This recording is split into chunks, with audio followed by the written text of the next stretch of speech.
ونشهد أن سيدنا ومولانا محمدا عبده ورسوله. أما بعد فأعوذ بالله من الشيطان الرجيم.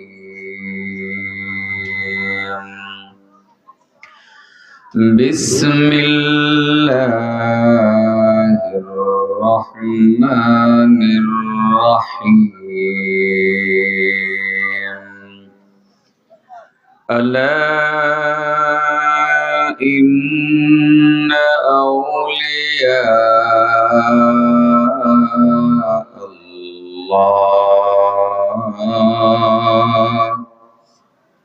لا خوف عليهم ولا هم يحزنون. الذين آمنوا وكانوا يتقون لهم البشرى في الحياة الدنيا وفي الآخرة لا تبديل لكلمات الله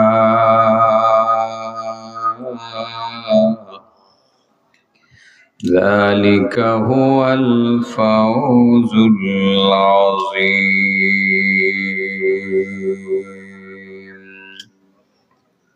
وقال النبي صلى الله عليه وسلم قال الله تبارك وتعالى ثلاث من حافظ عليهن كان ولي حقا ومن ضيعهن كان عدوي حقا. الصلاة والصيام والغسل من الجناب أو كما قال النبي صلى الله عليه وسلم. اللهم صل على محمد وعلى آل محمد كما صليت على إبراهيم وعلى آل إبراهيم إنك حميد مجيد. اللهم بارك على محمد وعلى آل محمد كما باركت على إبراهيم وعلى آل إبراهيم إنك حميد مجيد.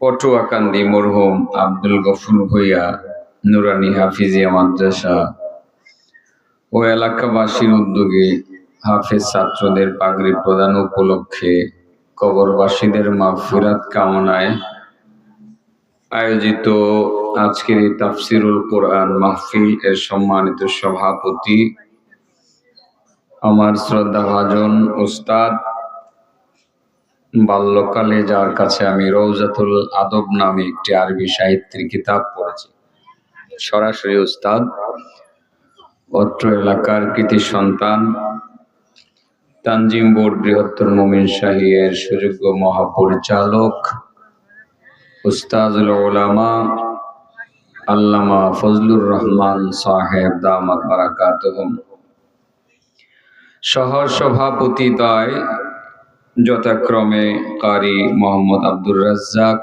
দামাত বারাকাতুহুম, হাফিজ মাওলানা সাদিকুজ্জামান সিরাজি হাফিজাহুল্লাহ, আমন্ত্রিত উলামায়ে কেরাম, বিশেষ করে আজকের প্রধান মেহমান, এ যুগের আলোচিত বক্তা,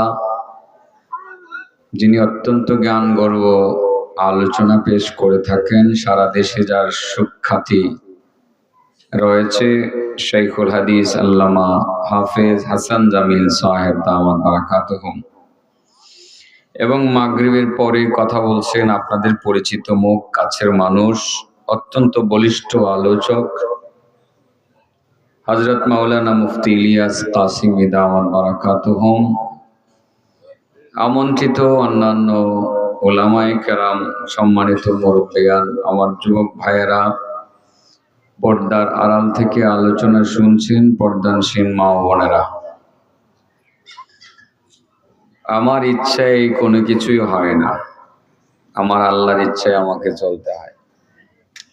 কারণ আমি অনেক কষ্ট করে একটা বক্তব্য রেডি করেছি, রেডি করে পকেটে নিয়েছি, পকেট থেকে এখানে রেখেছি যে আমি এই বিষয়টা কথা বলবো। কেন যেন আমি এটা রেখে তিলাওয়াত করেছি অন্য জায়গা থেকে। তার মানে আমার এই বিষয়টা বলার আজকে অধিকার নেই, আমার আল্লাহ আমাকে বলতে দেন নাই। আমি রেডি করেছি, রেখেছি এখানে, এবং আসার আগেও আলাদা রেখেছি এই কাগজটি যে এটাই বলবো, কিন্তু তিলাওয়াত করেছি অন্য জায়গা থেকে। তার মানে আল্লাহর ইশারা হয়েছে যে না, তুমি এটা না, অন্যদিকে কথা বলো। জানি না তাতে কি আছে, মনে হয় কিছু শিক্ষণীয় বিষয় আছে। কোরআনের আয়াত তেলাওয়াত করেছি, খুব লম্বা সময় আলোচনার সুযোগ হবে না আমার, কারণ ৯টা বাজে বসবেন আল্লামা হাসান জামিল সাহেব দামাত বারাকাতুহু, তিনি এসে বসবেন, কথা বলবেন, আর আমার কথা বলার শক্তিও কমে গেছে। এমন গড়ে খাইতে নিয়ে গেছে, এত আইটেম করছে, সবজি মজা, খাইতে খাইতে বেশি গেছি। পেটে ক্ষুধা থাকলেও কথা বলা যায় না, বেশি খাইলেও কথা বলা যায়। খাওয়া হয়েছে বেশি, আইটেম বেশি, একটু একটু খাইলে অনেক খাওয়া লাগে। যাই হোক, নীলগঞ্জের মানুষ যে এত ভালো খাওয়াইতে পারে এটা আগে জানতাম না, কারণ আমি মাহফিলে খাই কম, খাবার গাড়িতে বসেই। আল্লাহ আমার এই ভাইটা যে খাওয়াইছে, সে অসুস্থ, শারীরিকভাবে তার অসুস্থতা আছে, আল্লাহ তাকে সুস্থতা দান করুক। তাদের মুর্দাগান যারা কবরে আছেন তাদেরকে মাফ করুক। আপনাদের এলাকার প্রতিটা মানুষ যারা কবরে চলে গেছেন সবাইকে আল্লাহ মাফ করে দেন, সবাই বলেন আমিন। আমি যে আয়াত তিলাওয়াত করেছি, আয়াতের সাথে সংশ্লিষ্ট কিছু ব্যাখ্যা হাদিসের মাধ্যমে বলবো ইনশাআল্লাহ। আয়াতে আল্লাহ তাআলা বলেন, আলা ইন্না আউলিয়া আল্লাহ। দুনিয়ার মানুষ অবগত থাকো, বিষয়টা অবশ্যই জেনে রাখবে, যারা আল্লাহর ওলি, যারা আউলিয়া আল্লাহ, যারা আল্লাহর ওলি হবে, ওলিগণ যারা, লা খাউফুন আলাইহিম, তাদের কোনো ভয় নাই, ওয়ালা হুম ইয়াহজানুন, তাদের কোনো পেরেশানিও নাই। তার মানে আল্লাহর ওলিদের কোনো ভয় নাই, আল্লাহর ওলিদের কোনো পেরেশানি নেই। প্রশ্ন হলো, তাহলে আল্লাহর ওলিদের ভয় নাই, কোনো পেরেশানি নাই, ওলি কারা? ওলি হওয়া কি এত সহজ আমরা মনে করতে পারি? আসলে আল্লাহর ওলি হওয়া কঠিন না, সহজে। সাধারণ পাবলিক মনে করতে পারেন আল্লাহর ওলি হইতে গেলে মনে হয় মুফতি সাহেব হওয়া লাগবে, তা না হয় মুহাদ্দিস হওয়া লাগবে, তা না হয় শাইখুল হাদিস হওয়া লাগবে, তা না হয় কোনো পীর হওয়া লাগবে, এরপরে আল্লাহর ওলি। পীর না হয়ে আল্লাহর ওলি হয় কিভাবে? এই প্রশ্নটা অনেকের অন্তরে জাগতে পারে, বা অনেকে নিরাশায় ভুগতে পারেন যে না, আমরা সাধারণ খেটে খাওয়া দিনমজুর, জমিনে কাজ করি, স্কুলে মাস্টারি করি, আমরা ছোটখাটো ব্যবসা বাণিজ্য করি, আমরা আবার ওলি হই কিভাবে? ওলি হওয়ার জন্য তো আলেম হওয়া জরুরি, মুফতি মুহাদ্দিস হওয়া জরুরি। আল্লাহ নিজেই বলে দিচ্ছেন যে না, আলেমের মর্যাদা আলাদা আছে, ভিন্ন মর্যাদা আছে, কিন্তু আমার ওলি হওয়ার জন্য আলেম হওয়া জরুরি না, মুফতি মুহাদ্দিস মুফাসসির হওয়া জরুরি না। আমার ওলি হওয়ার জন্য মাত্র 3টা আমল করে 3টা সিঁড়ি অতিক্রম করা জরুরি। একজন খেটে খাওয়া দিন মজুর জমিনে কাজ করে, একজন ছোট্ট ব্যবসায়ী ছোট একটা দোকানদারি করে, একজন স্কুল টিচার প্রাইমারি স্কুলে মাস্টারি করে, একজন নারী গৃহিণী ঘরে কাজ করে, তারা যে কেউ যদি মাত্র 3টা সিঁড়ি অতিক্রম করতে পারে, খেটে খাওয়া দিন মজুর হওয়ার পরেও সে আমি আল্লাহর খাঁটি ওলি হয়ে যাবে। কে বলছেন কথাটা? আল্লাহ নিজে। আল্লাহ নিজে। যে হাদিসটা আমি বলছি ওই হাদিসটা হলো হাদিস কুদসি। হাদিসটা কি? হাদিসে কুদসি। قال النبي صلى الله عليه وسلم قال الله تبارك وتعالى ثلاث من حافظ عليهن كان ولي حقا ومن ضيعهن كان عدوي حقا। মহান আল্লাহ তাআলা নিজে বলেন, 3টা আমলের প্রতি যারা যত্নবান হবে, 3টা কাজের প্রতি যারা যত্নবান হবে, আমি বলি যারা মাত্র 3টা সিঁড়ি অতিক্রম করতে পারবে, তারাই মূলত আমি আল্লাহর খাঁটি ওলি হয়ে যাবে। আর যারা 3টা আমলের প্রতি যত্নবান হবে না, অবজ্ঞা করবে, তারা মূলত আমি আল্লাহর খাঁটি দুশমন হয়ে যাবে। আমরা আল্লাহর ওলি হতে চাই না দুশমন হতে চাই? কয়টা সিঁড়ি ওঠা লাগবে? মাত্র 3টা সিঁড়ি বেয়ে বেয়ে উপরে উঠবেন, নির্ঘাত আল্লাহর ওলি হয়ে যাবেন। যারা আল্লাহর ওলি হয়ে যাবে, আল্লাহ বলেন আলা ইন্না আউলিয়া আল্লাহ আলা ইন্না আউলিয়া আল্লাহি লা খাউফুন আলাইহিম ওয়া লা হুম ইয়াহজানুন। ও দুনিয়ার মানুষ, আল্লাহর ওলি যারা হবে তাদের কোনো ভয় নাই, তাদের কোনো পেরেশানি নাই। আল্লাহর ওলি হইতে গেলে কয়টা সিঁড়ি উপরে ওঠা লাগবে? মাত্র 3টা সিঁড়ি। 1 নাম্বার, 2 নাম্বার, 3 নাম্বার। 3 নাম্বার সিঁড়িতে যখন আপনি পা রাখতে পারবেন, আমার আল্লাহ দেখবেন না আপনি আলেম কি আলেম না, আল্লাহ দেখবেন আমার বান্দা 3টা সিঁড়ি অতিক্রম করে উপরে উঠলো, খেটে খাওয়া দিন মজুর আমার বান্দা আমার বান্দি। আল্লাহ দেখা মাত্র বলে দিবেন, বান্দা 1 2 3 বলে 3 নাম্বার সিঁড়িতে তুমি পা রাখলা, তুমি তো এই মুহূর্তে আমি আল্লাহর খাঁটি ওলি হইয়া গেলা। সিঁড়ি 3টা মাত্র। এখন থেকে ওলি হওয়ার প্রতিযোগিতা করবো তো ইনশাআল্লাহ। কেন যে এটা আল্লাহ আমার মুখ দিয়ে বাইর করছে, এটার কারণ আমি বুঝে পাইছি। আর 2 নম্বর কারণটাই আসল কারণ। কয় নম্বর কারণটা আসল কারণ? 2 নম্বর কারণ হলো আসল কারণ। এটা আমি বুঝি, এটা মুখ দিয়ে আল্লাহ করে বাইর করছে। তাইলে সিঁড়ি 3টা হই না? 1 নম্বর সিঁড়ির নাম কই? উঠুন যাইব নি? এটা উঠতে তো সময় লাগে না, এত উঁচা সিঁড়ি না, খাটো খাটো সিঁড়ি। 1 নাম্বার আসসালাতু, কি? নামাজ। শুধু নামাজ বললে চলবে না, এর আগে সালাসুম মান হাফাজা কথাটা আছে, তার মানে যত্ন সহকারে নামাজ। শুধু নামাজ বললে চলবে না, যত্ন সহকারে নামাজ পড়া লাগবে। তার মানে বোঝা গেল আল্লাহর ওলি হওয়ার 1 নাম্বার সিঁড়ির নাম হইল নামাজ। যেই ব্যক্তি আল্লাহর ওলি হতে চাইবে সে 1 নাম্বার সিঁড়ি নামাজের মধ্যে আগে গুরুত্ব দেওয়া লাগবে। বোঝা গেল আল্লাহর ওলি হওয়ার প্রথম শর্তই হইল নামাজ পড়া, ঠিক না বেটি? তাও স্বাভাবিকভাবে নামাজ পড়া না, যত্ন সহকারে নামাজ পড়া, সেটা হলো আল্লাহর ওলি হওয়ার 1 নাম্বার সিঁড়ি। কয় নাম্বার সিঁড়ি? ওলি হইতে গেলে 1 নাম্বারে কি লাগবে? নামাজ ছাড়া কি ওলি হওয়া যায়? জানি না আপনাদের এলাকাতে বেনামাজি ওলি আছে না নাই। তবে আমার ব্রাহ্মণবাড়িয়া ডিস্ট্রিক্টে, আমার জন্মস্থানে অনেক বেনামাজি ওলি আছে।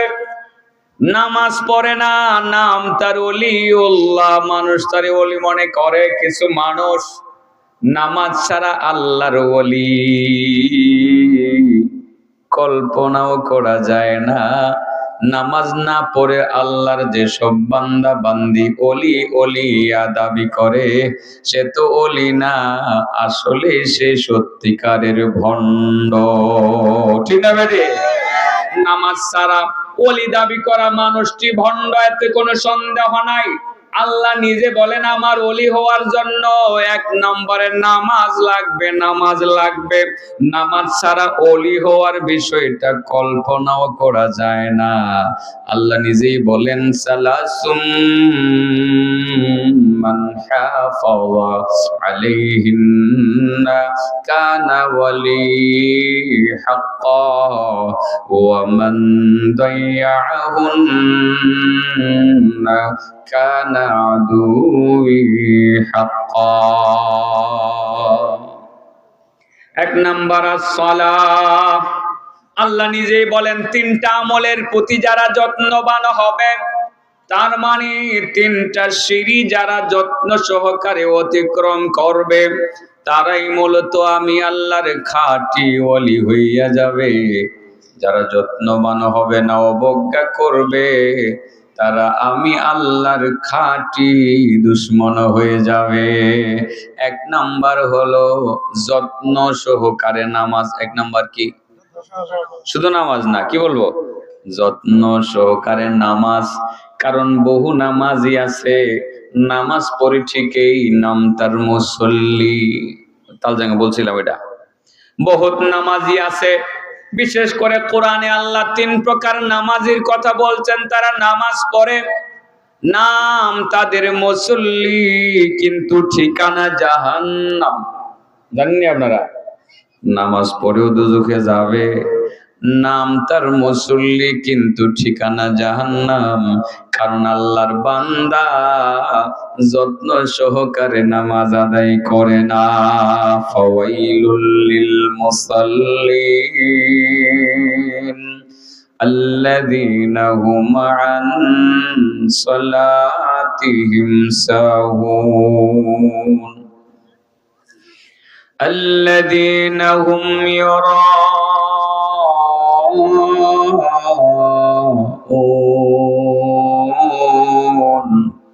ويمنعون الماعون।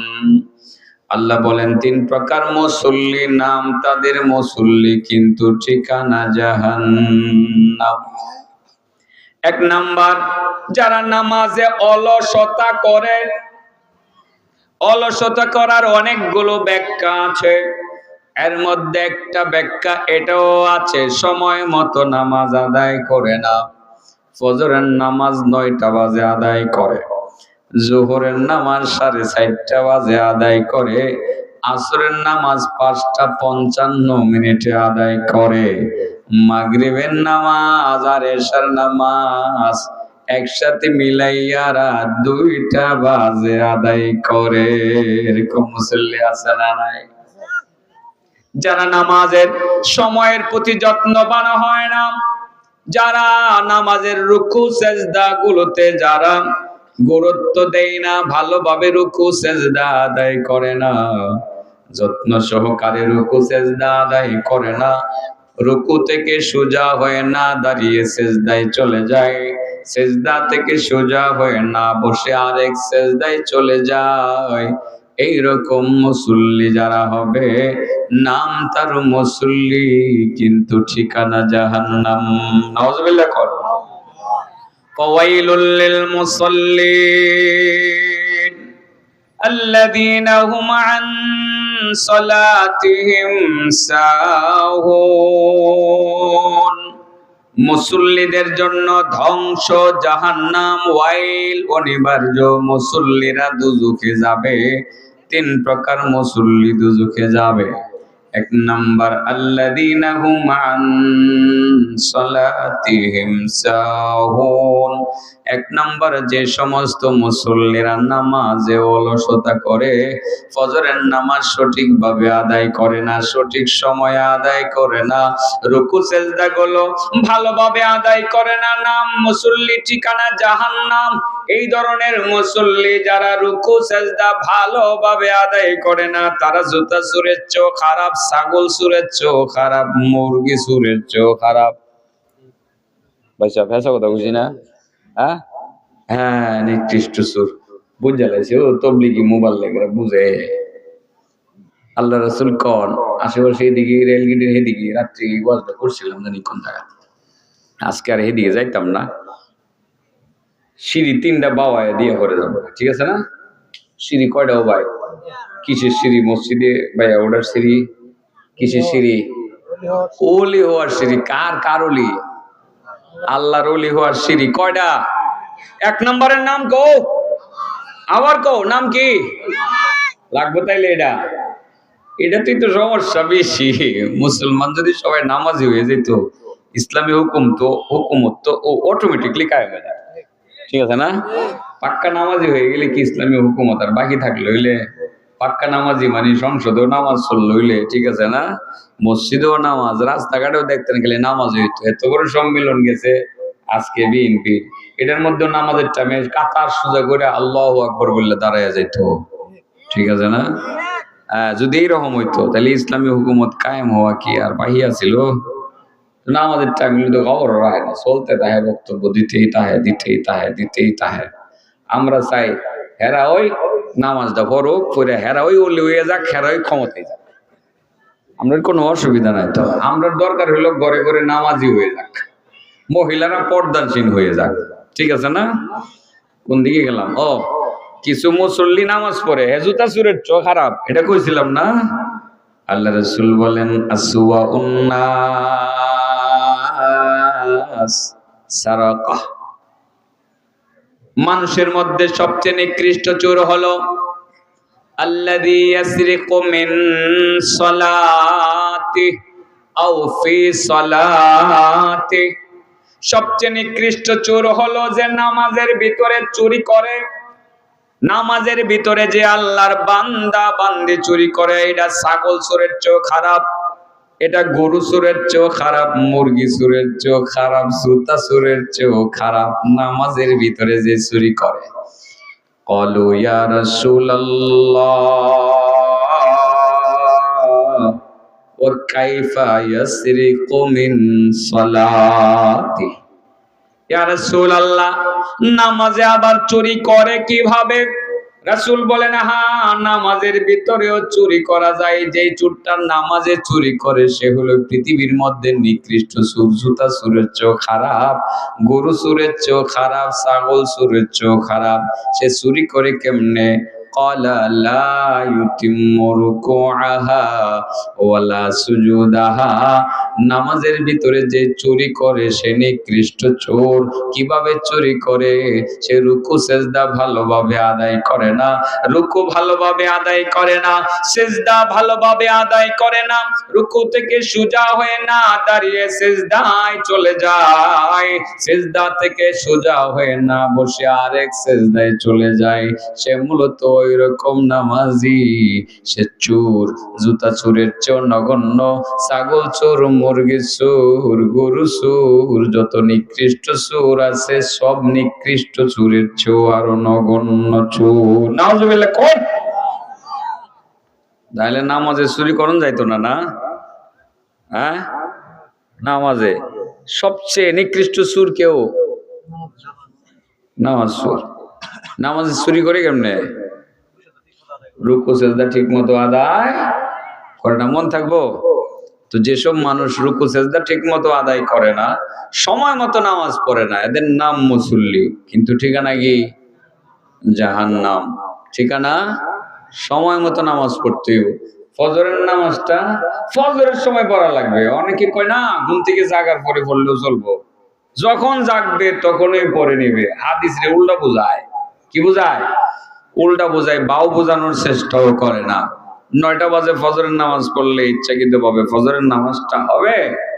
কখনো হবে না বাবা। ফজরের নামাজের মধ্যে সময় মতো নামাজ পড়ার মধ্যে যে কত লাভ, আর যদি জামাতে আপনি পড়তে পারেন তাইলে যে আরো কত লাভ, আল্লাহু আকবার। আর না পড়লে যে কত ক্ষতি। সেই ব্যক্তি, আল্লাহ রাসূল সাল্লাল্লাহু আলাইহি সাল্লাম বলেন, আমার উম্মতের মধ্যে এমন কিছু উম্মত আছে যার কানের ভিতরে প্রত্যেকদিন সকালবেলা শয়তানে পেশাব করে। কেডা পেশাব করে?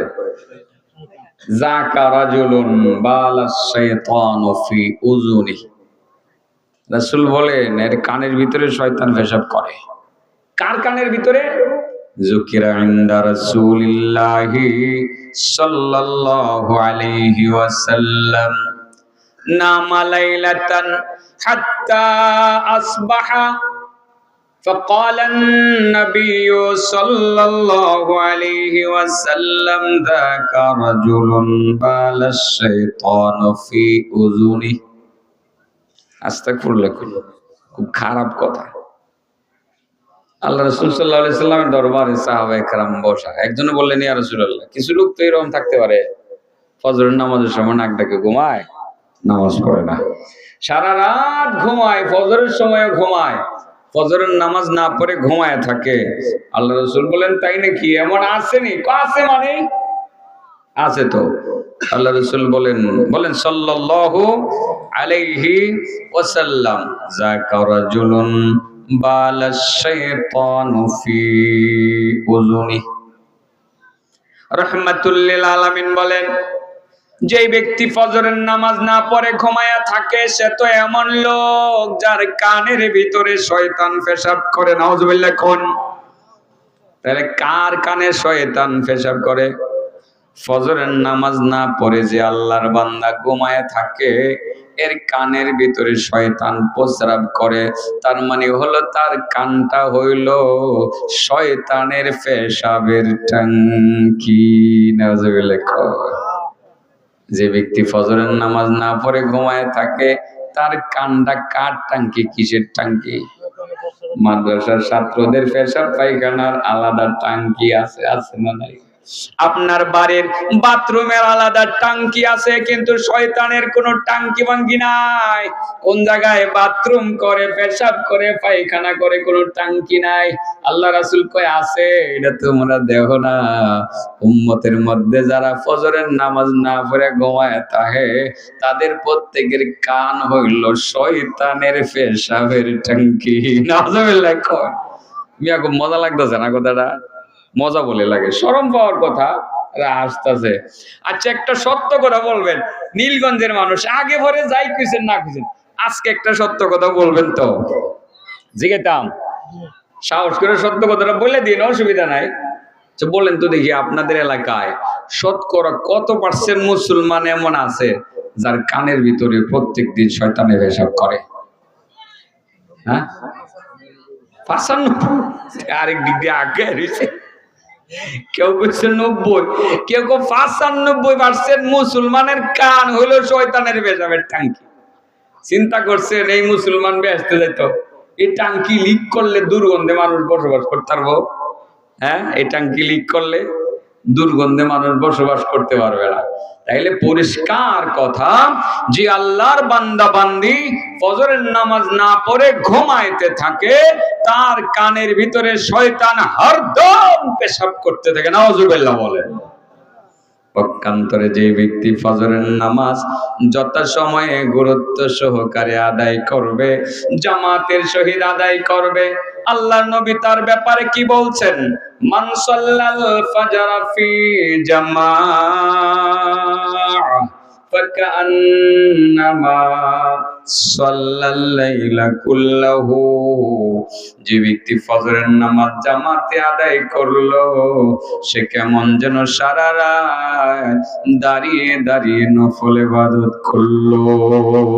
সুবহানাল্লাহ। ও বন্ধু, ফজরের নামাজ তুমি পড়লা, জামাতে পড়লা, এশার নামাজ জামাতে পড়ে তুমি ঘুমাইয়া গেলা, তুমি সারা রাত আর জাগলা না, ফজরের আজানের সময় জেগে তুমি ফজরের নামাজটা আদায় করলা, মসজিদে গিয়ে জামাতে আদায় করলা।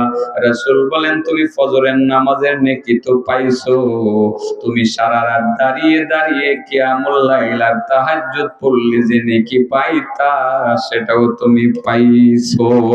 সুবহানাল্লাহ। বলেন ফজরের নামাজটা জামাতে পড়ে দেখো, ভালো লাগে না মন্দ লাগে, দিলে যে একটা ফিলিংস আইবো, ফিলিংস। আমি পরীক্ষিত এই জন্য বলতেছি, 1 লক্ষ টাকার মধ্যে এমন ফিলিংস পাওয়া যাবে না ফজরের নামাজটা পড়ে হাঁটাহাঁটি করলে যে ফিলিংসটা পাওয়া যাবে। সারাটা দিন ভালো যাবে, নিজের কাছে মনে হবে আমি ফজরের নামাজ আজকে জামাতে পড়ে বাইরে হয়েছি, ভালো লাগতেছে আমার কাছে, মনটাও ভালো, শরীরটাও ভালো, ভালো লাগবে ইনশাআল্লাহ। তাহলে আজ থেকে ফজরের নামাজ জামাতে হবে তো নাকি? হবে তো নাকি? হ্যাঁ, আরেকটু এক্সটেনশন করতে পারলা যে আরো কত লাভ। আরে কয়েলাই, তবে একটু পরীক্ষা লইলে, আমার অভ্যাসটা একটু খারাপ হয়ে আছে,